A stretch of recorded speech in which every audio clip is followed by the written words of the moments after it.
अक्सर लोग देखते हैं यहाँ पर 10 divided by 10 again 10 divided by 10, तो वो लोग क्या करते हैं डायरेक्टली इसे सॉल्व कर देते हैं।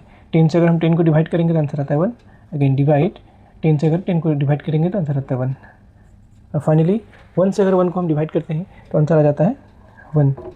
और वो लोग सोचते हैं कि यही उनका राइट आंसर है और इसी तरीके से इसे सॉल्व करना चाहिए, जबकि ये तरीका बिल्कुल गलत है और ये आंसर भी बिल्कुल गलत है और इस तरीके से इसे सॉल्व नहीं किया जाता। Hello everyone, welcome back to my YouTube channel in study maths. आज की इस वीडियो में हम एक नए मैथ्स के प्रॉब्लम को सॉल्व करने वाले हैं।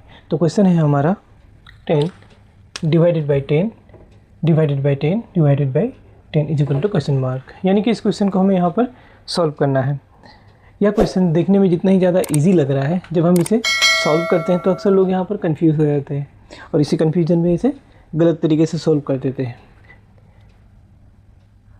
अक्सर लोग देखते हैं यहाँ पर 10 divided by 10 again 10 divided by 10, तो वो लोग क्या करते हैं डायरेक्टली इसे सॉल्व कर देते हैं।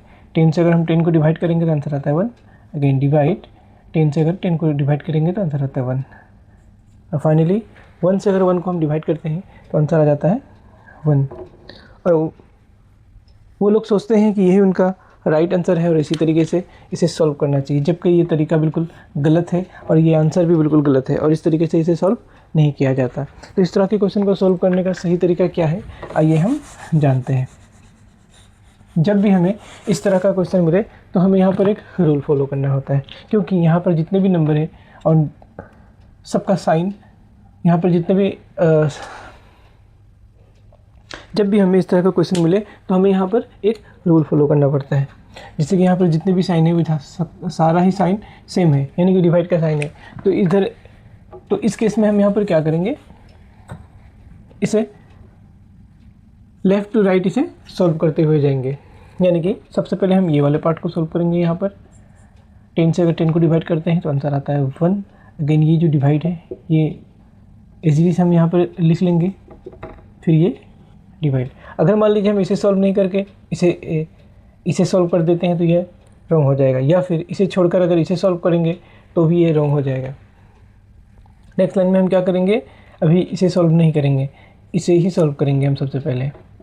तो 1/10 को हम इस तरीके से भी लिख सकते हैं, 1 डिवाइडेड बाई 10 को 1/10, अगेन ये डिवाइड और ये 10।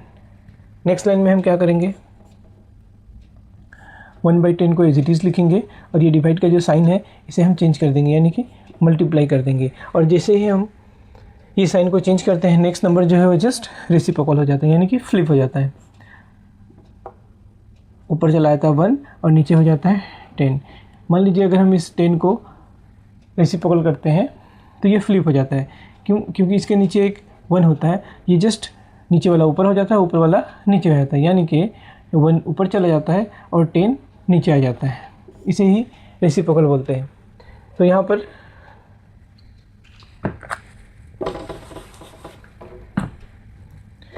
हम 1 इंटू 1 तो आंसर आता है 1, 10 इंटू 10 आंसर आता है 100। यही इसका राइट आंसर है और इसी तरीके से इसे सॉल्व करना चाहिए। Thanks for watching.